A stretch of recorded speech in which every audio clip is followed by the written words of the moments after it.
For this episode of Coffee with Closers, I'm sitting down with Stephen Sokoler. Stephen spent years in the business sector founding and running companies, including entrepreneurials, which helped organizations celebrate and inspire their employees.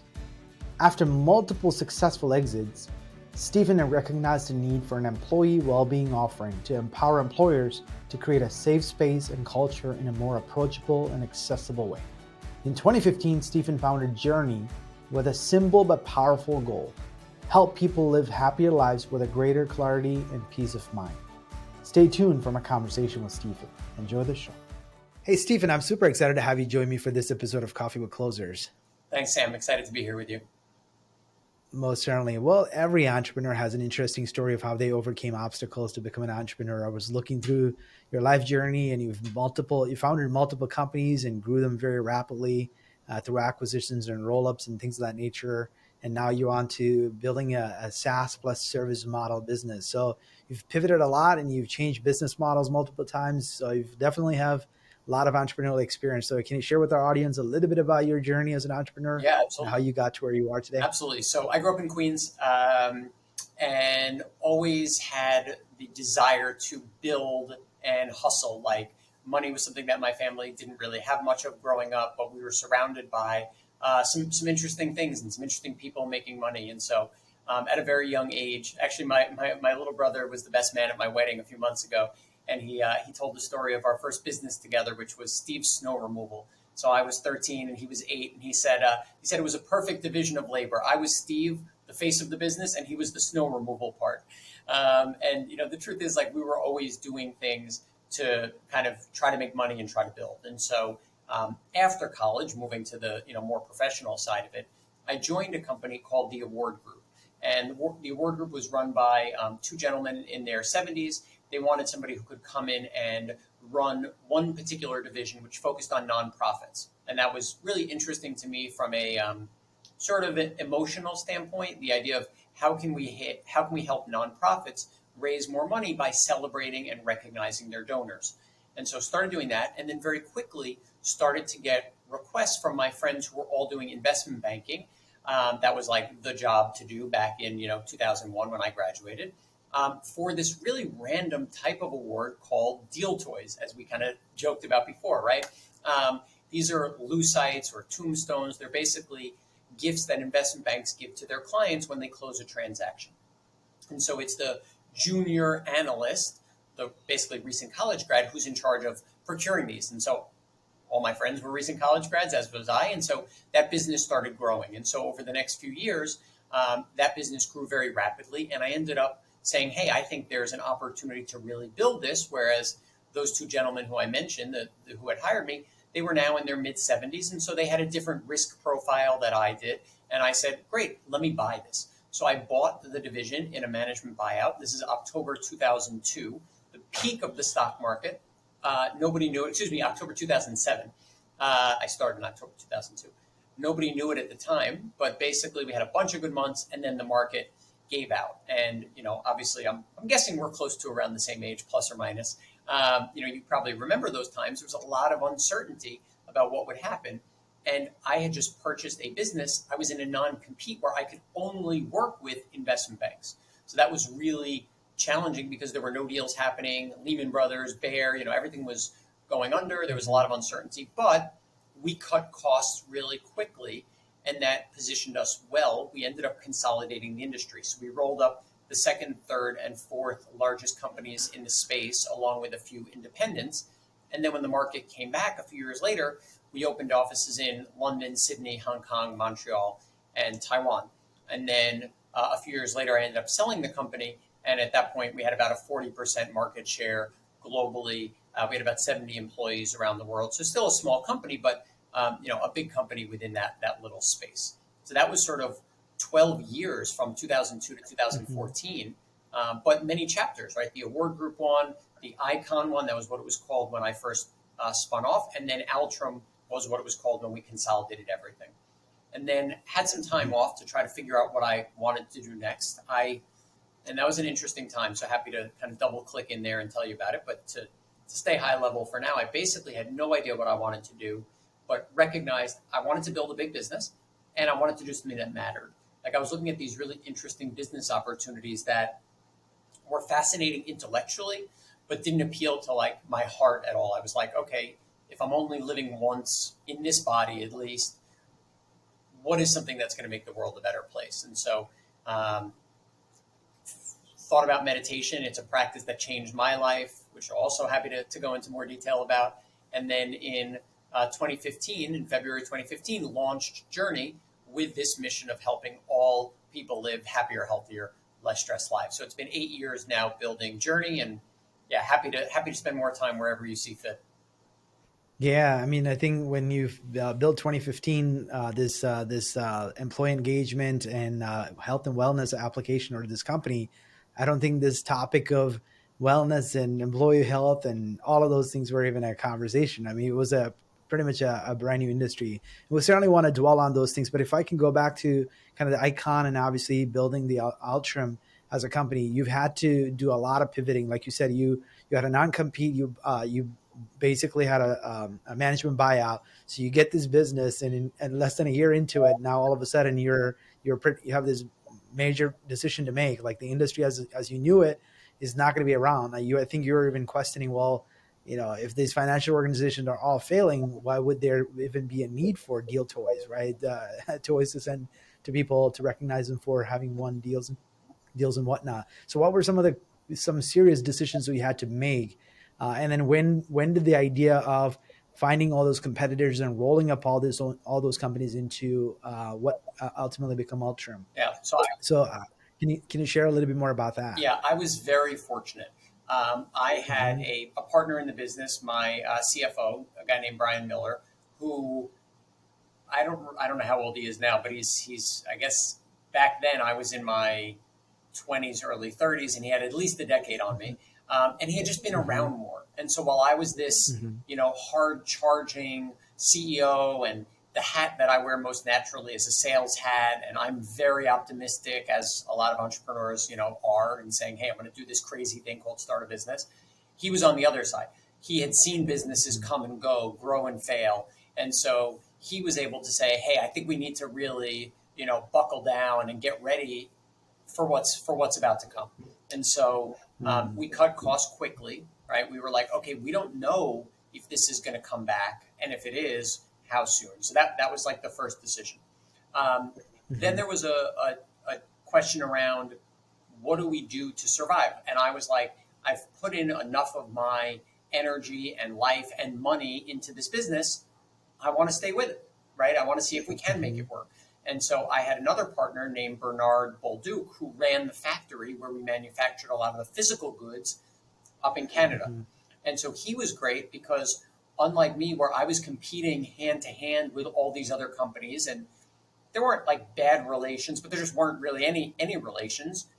He had good Mm-hmm. relationship because he was manufacturing for several companies. So he was able to leverage that and work with both Brian and I to paint the vision of what this could be if we were able to consolidate everything under one roof.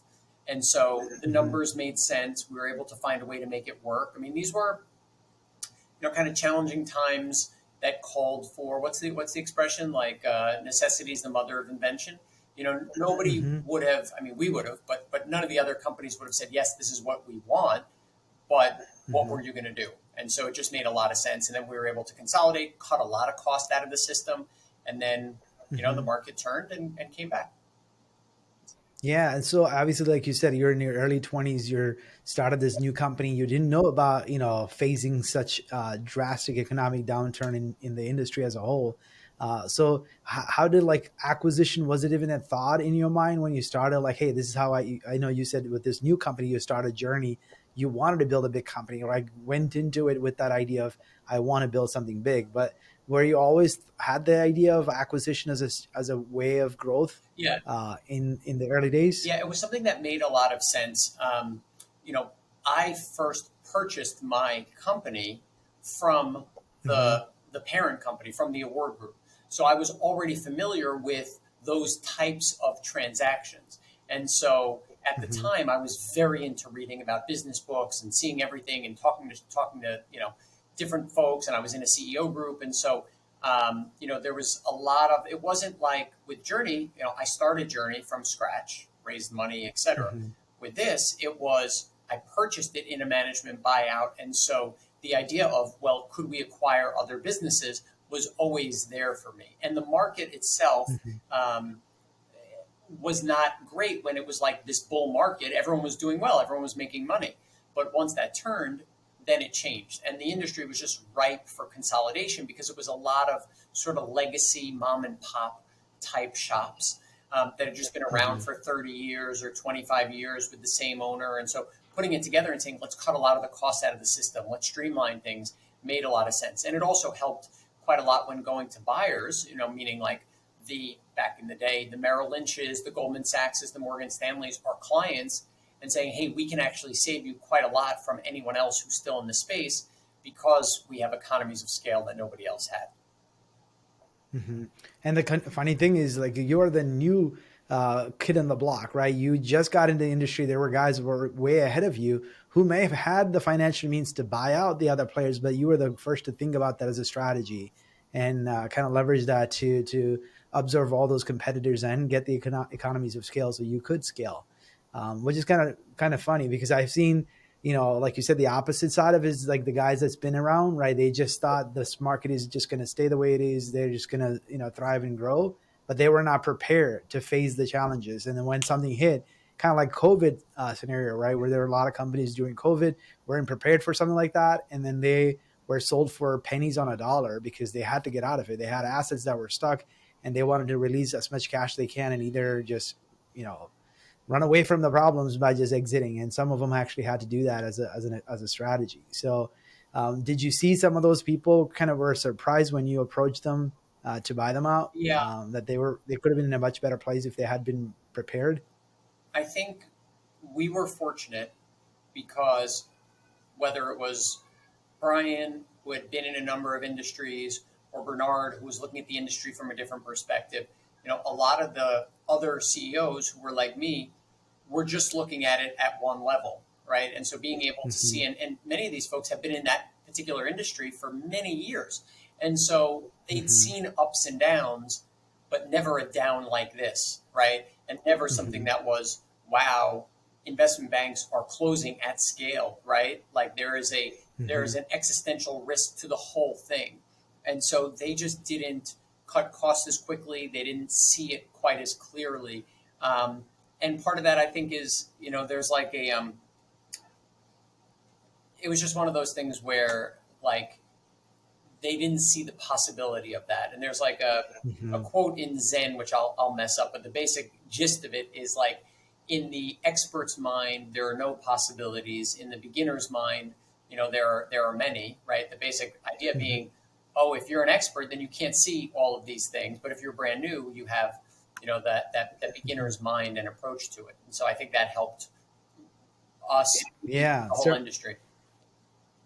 most certainly, which obviously you've learned a lot during that downturn. And then you obviously successfully exited that company. And then you said you took a little time off and started thinking about some new ideas. And where obviously you said you knew there was a need for all this, employee engagement and health and wellness and things like that. So how did this idea for Journey came about, and why you thought this was the next business this should be our next business Yeah, idea? absolutely. So in 2010, 2011, I moved to Australia to open an office for my previous company, for Altrum. Basically, we were expanding. There was nobody Mm-hmm. who felt like a logical choice to go. And so I kind of just said, I don't know if I can curse on here. I said, fuck it, I'll go. It was like, Mm-hmm. great, okay. And then I was like, oh, this actually makes sense, right? It allowed me to move out of New York for a time being, right? The plan was to go for 2 months. It ended up being 5 months because it was just such a Mm-hmm. fantastic experience. Coincidentally, it was also the winter here and the summer there, but it was just incredible. And it allowed many of our managers who had been with me since basically the start to then level up because with me gone, obviously the time difference in Australia is pretty significant. And this is before, remote work Mm-hmm. became a thing, or at least a thing the way it is now. Mm-hmm. They had to really step up. So it made a lot of sense from a business standpoint. And for me personally, I was there. And amongst the many things that I discovered, I found meditation through Buddhism. And it was really helpful for me. Mm-hmm. It really changed my life. And so when I was trying to figure out what came next, and I realized I want to build something big. I want to do something that matters. I looked at meditation. And I thought, okay, this is still pretty misunderstood, mispackaged as religious, difficult, spiritual, confusing. What if we could bring it to people in a really simple, approachable, secular, science-based way? So similar to actually what I did at Altram, put people around me who knew a lot more, people who were deeply studied, people who had been teaching for decades, created this program and then took it out into the world. But the original sort of idea, the seed of the idea came from, I think this practice, which is so transformational for me, would be great for my mom, who's a school teacher in Queens for 30 years, or my brother who works at a hedge fund, but they're not going to pick up a book on Buddhism. But what is a way to make it more approachable? And since then, in the 8 years, we've, of course, expanded from meditation into a whole host of other modalities, cognitive behavioral therapy, positive psychology, breath work, journaling, etc., because we found that different folks resonate with different things. And we're good with that, right? As long as people have the tools to take care of their mental and emotional well-being, we're good. So we're not, it doesn't have to be this way. It could be a whole bunch of ways. But that was the genesis of the idea. So obviously you had a lot of experience building a product company, and you've seen, ways that you can scale and grow. And obviously it's got its own challenges in building a product company. Like you had to deal with the material costs and all sorts of other stuff that comes along with logistics. There's more things that are that can go wrong when you're building a product company. There's a lot of capital expenditure as well. Then on to build a SaaS plus some sort of a service company, where there's probably a lot of upfront cost with nothing to show forth from quite some time, right? You got to build this application. You have to build community of users and customers, and then also the therapist. There's a lot that goes into it. So how was that experience of going from having built a product company and successfully exited to building this service company? What were some of the unique challenges that you ran into? Yeah, it's a really good question. So when I started Journey, I said, I don't know if this is going to be a thing or not. Like, I have no idea if this is going to work, but let me start where I am. And by that, I mean, I had experience with B2B. That was what I knew. I knew how to work with HR. I knew how to work with companies. And so we started by providing services on site back when people worked on site. So we had a whole host of teachers that would go on site to companies. Our first client was Warby Parker. Our second was Time Warner. We worked with lots of companies, big and small, going on site and teaching meditation and other mental health services, right? Fantastic. I had self-funded. Then about a year in, I said, you know what? I think there's an idea here. I think there's something here that I should raise money for. So I went and I raised a friends and family round. And, to go and ask your friends and family for money is an interesting thing, which is, I say that because for me personally, looking back on that time, I was probably more conservative with the money than I should have been or now am, because of the fact that it was my brother's money, some of my best friends, right, et cetera. So long and short, once I had that, then I said, okay, I think there's something to build here. So started building it, but hadn't built any real tech ourselves. We worked with a consulting firm. We built a few things, but it was really once we started to see some traction, I went and raised an institutional round. So I raised the seed round led by Canaan Partners, along with BetaWorks and Brooklyn Bridge Ventures and a whole bunch of other great early stage VCs. With that, that's when we hired a VP of engineering, a VP of product, and then started really building out that. But prior to that, it was much more on the service side. And so then it was maybe 2 years in, I guess 2016 was when we raised the seed, and then have been building SaaS. And so one of the charts that we look at on an annual basis, I mean, we look at it quarterly, but really we reflect on it more annually, is the pie chart of where our revenue's coming from. And back in the day, it was 100% service, and now it's, I don't know if it's 100% SaaS, but it's like 98% SaaS. It's like a much higher piece of what we're doing because we've continued to build that, and then complementing the SaaS with service. It's, I don't know if there's an easy path. Like, people ask me, like, oh, what's easier, B2B or B2C? Because we did consumer for quite a while. I don't think one's easier, right? I don't know if service is better than SaaS, which is better than being but I think it's important as an entrepreneur to know where your skills lie, because that was one of the lessons for me.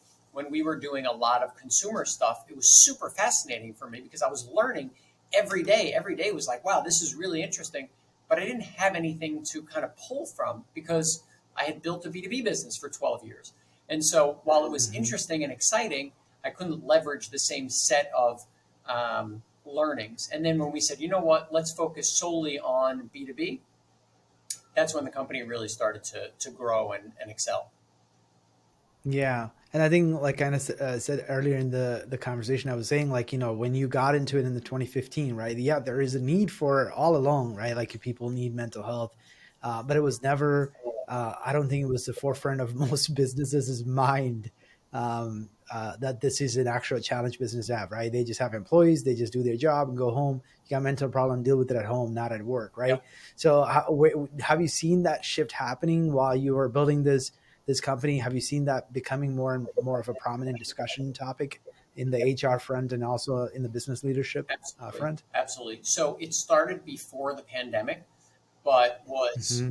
tremendously accelerated as a result of it. So prior to the pandemic, you had companies like Calm and Headspace that were at that point already unicorns and were doing quite well. And it was in the zeitgeist. You heard people talking about meditation and mental health and this and that.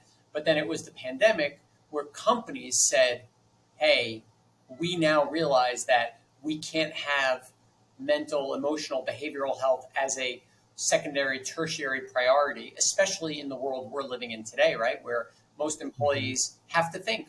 We're not in a society where we're on a factory line for the most part and we're just doing one little thing, right? And even in Hmm. that case, you still need employees who are reliable, who are thinking, who are showing up as their best selves, because there's safety challenges and things like that. So, anyway, companies now went from what felt like a lot of, hey, we know this is important, but we don't have money or we don't have executive buy in to, hey, this is a number one or number two priority for us because we know the importance of employee mental well being and we're feeling the Hmm. effects. People are burning out, people are turning over, healthcare costs are rising. So we need to take steps. And so, you know, the pandemic was terrible for a ton of reasons. And obviously, as with any terrible thing, there are still some silver linings, right? People got to spend time with their kids because they were working at home in a way that they hadn't. One of the other silver linings is people and organizations realize the importance of mental health now much more than ever. So stigma is being reduced. You know, you see Naomi Osaka or you see, I was going to say Prince Harry, but I guess he's not Prince Harry anymore. You see him talking about his mental health issues, right? People are talking about it in a much different way than they did, forget, 5 years ago, even Hmm. 3 years ago. There's much more awareness and accessibility, which is fantastic. Hmm. So you mentioned when you were raising money from your family and friends, you were much more conservative with that money because you obviously had to face those people on a regular Yeah. basis, so you couldn't just go waste it. But you said once you started raising institutional capital, you were actually being more aggressive. And one of the things that I heard you say, you were able to hire the product engineers and some other heads of different departments to really scale that growth. What were some of the things that you did conservatively that you wish you didn't do? I mean, And you that you everything, could have done differently. everything. I mean, it was, if you're running a business, there's a certain amount of risk that you need to be willing to take that's Hmm. safe and appropriate, right? It's not, let's go and lever the whole thing up and be the next company that goes out of business really quickly. But you also can't be on the other side where you're holding on to every dollar so tightly as if it's the last. So whether it's Hmm. investment in technology, probably should have done that sooner.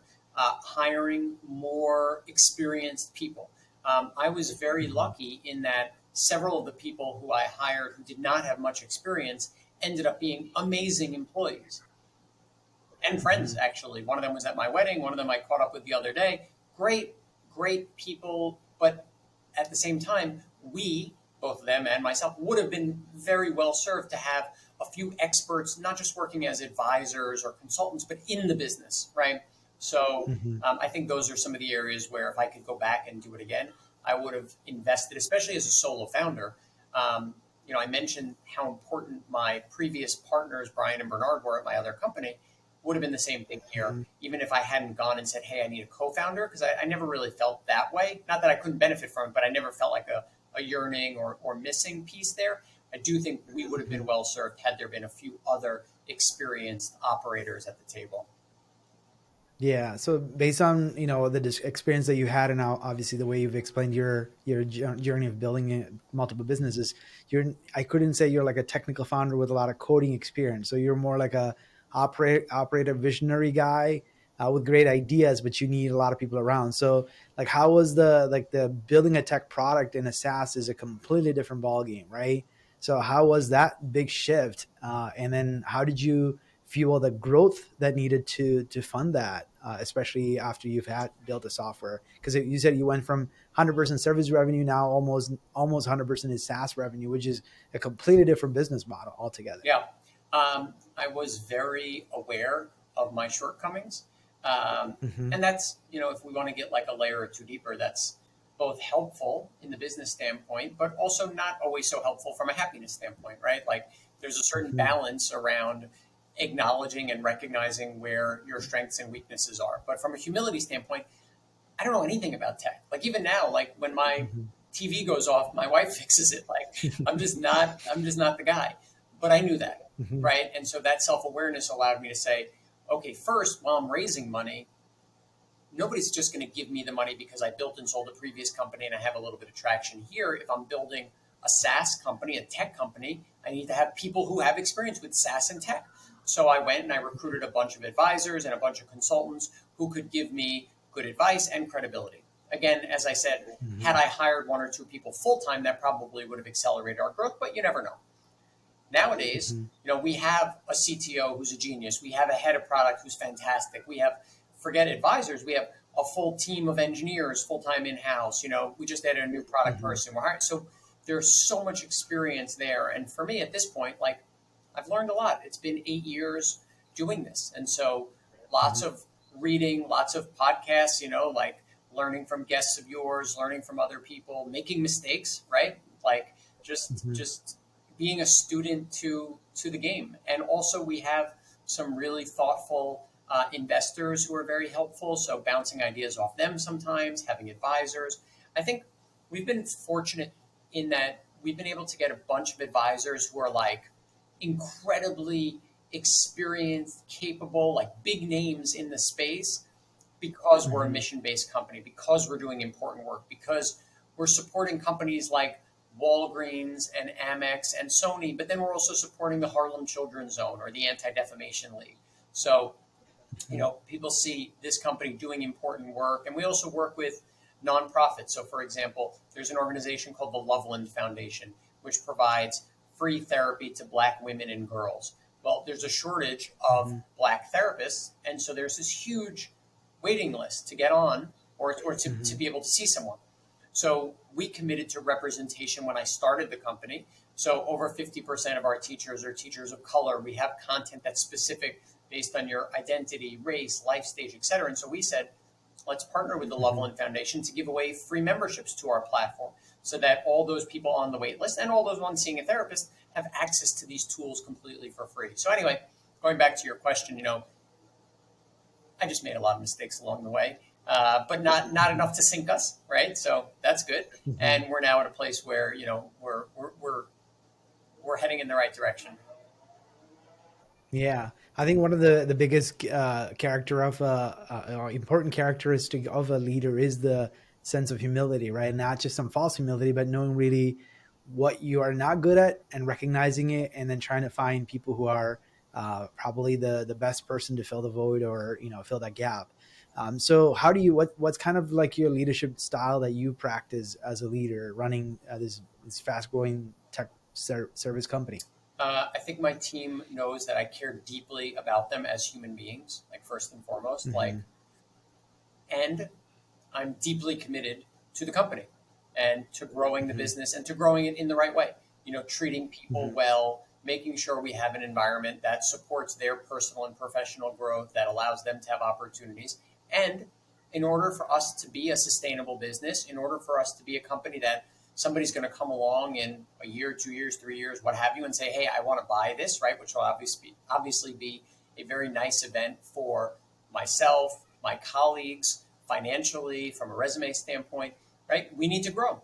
So we Hmm. tripled last year, excuse me, we tripled 2 years ago. We doubled last year. This year's off to a really good start. So we're doing that. And to Hmm. have a business that's high growth, to me, I want to make sure it's still a place where people feel a lot of psychological safety and they feel like they can be their full self. So one of our values is truth through safety and courage, right? So it's truth because Hmm. at the end of the day, if people don't speak the truth, their truth, it's hard to make the best decisions, right? But the only way you can have that truth is if there's safety, right? You and I feel safe to say things that might be a different Hmm. opinion from the CEO, the CFO, whomever, and courage, being able to take that step. So my Hmm. leadership style is one where I'm very hard charging, I'm very demanding. I know that. I also try to bring a lot of like humor and lightness to work, but I care deeply. So it's something where I want people to feel like this is a place where I was cared for, I learned, I grew, I was stretched, and I was supported. Hmm. You brought up decision making and having a safe place where you can make decisions, and you clearly had to make some serious decisions all along the way in the last 2 or 3 businesses you've built. So is there some sort of a decision making criteria that you have that you use to make some tough decisions?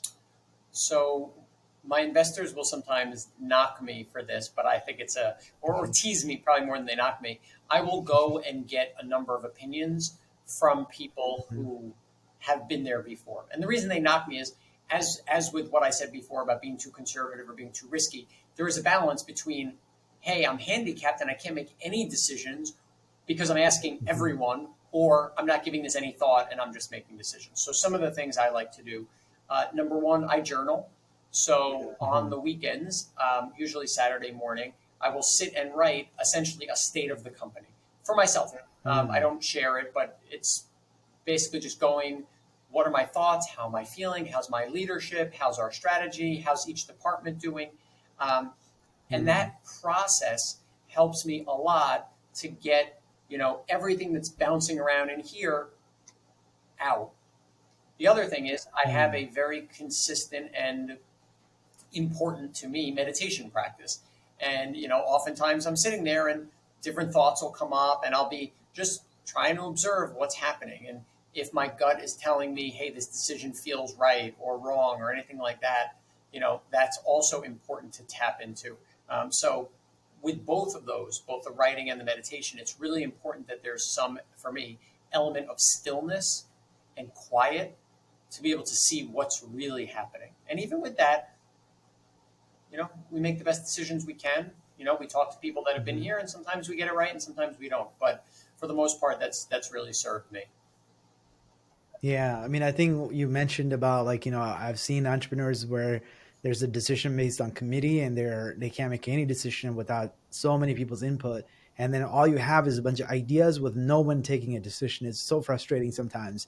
Like, hey, just take a stand and move on because this just not taking in, being indecisive, it actually is only costing you more money. Yeah, and actually, But you mentioned, yeah, to go ahead. that point, one of our other values is speed wins, and the Hmm. reason is, you can spend a lot of time talking and thinking and this and that, but as an early stage company, which we still fancy ourselves as, we need to move. And part of getting people to move quickly is knowing that they're safe. If Hmm. it's, hey, I can't move quickly because if I make a mistake, I'm going to get fired, I'm going to get reprimanded, I'm going to get shamed, people aren't going to feel good. But if they're made to feel, Hmm. hey, there's nothing that I'm going to do that's going to sink the company, I know that my manager or Stephen or whomever has my back, then I can move quickly. So I'm with you on the speed thing. Yeah, I think Amazon still have that practice of day one, I think they call it, right? Where they're treating us every day as a day one. And in the same way, I think even Tesla and Elon, he also encourages people to take risks. And he said the reward shouldn't be consequences the size of the failure. It should only be encouraging more tests and failures because that way people are innovating. Because he doesn't want people just being comfortable in where they are. So it's important. But you mentioned you are able to do some sort of a self reflection of the company's state. But is there some sort of a standing meeting you have with the key leadership of the organization that giving you that feedback of where the company is, and how are you getting that firsthand data on where you see is the company today and the strategy and all of those things that you've mentioned? Yeah. So at my previous company, my partner Bernard, who I mentioned, used to joke that I have long arms, and the joke was that even with team members in Taiwan and Canada and Australia, I was in touch with a lot of people a lot of the time. Now it's much easier. Like we're on Slack, we're fully remote, so there's team members that I've never met in real life. But to answer your question specifically, we have a standing XLT executive team, a stand up. So every morning we have a stand up. So we meet for 10 minutes, do a quick check in. We do offsites every quarter. I should probably go in order. I'm probably jumping around. So let me do it. So first we have the standing stand ups, the daily stand ups.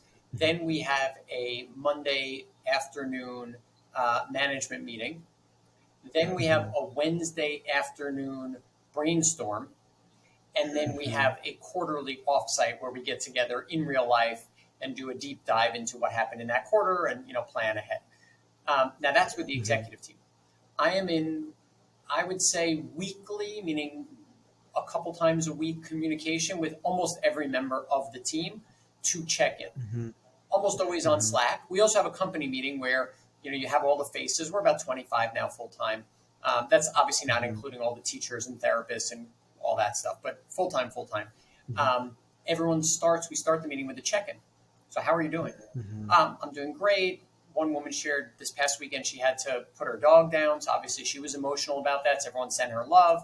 Somebody else took their kid to a carnival. Super casual, right? We're not talking about work, but it allows the work to flow, right? You'd look at that and be like, well, that's a waste of 15 minutes, taking all that time. But actually that allows, that greases the wheels so that people can feel safe, can feel like they can trust each other.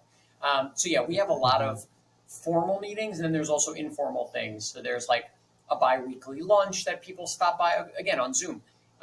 There's a number of those things. Are you using some sort of a system like EOS or Entrepreneur's operating system, or Scale or any of those sort of business operating system to run any of these, or you just kind of build a structure to have these sort of meetings and have some sort of a KPI that they report on every time you guys are talking? Yeah, the latter. So I took things. There was a book called Mastering the Rockefeller Habits. I want to say it's Vern Harnish, but it was a book that I read. He wrote it, right? Yeah. I read it. I was in Cuba. Scaling Up. He also wrote the book Scaling Up, right. Which also has like the scaling up systems. Yeah, and then they have the. So I remember reading this. It must have been 2012, and I was blown away. I was like, this makes so much sense. Very practical stuff. Yeah, and so I took that and I applied it to, at the time, to Altrum in terms of meeting cadence and things like that.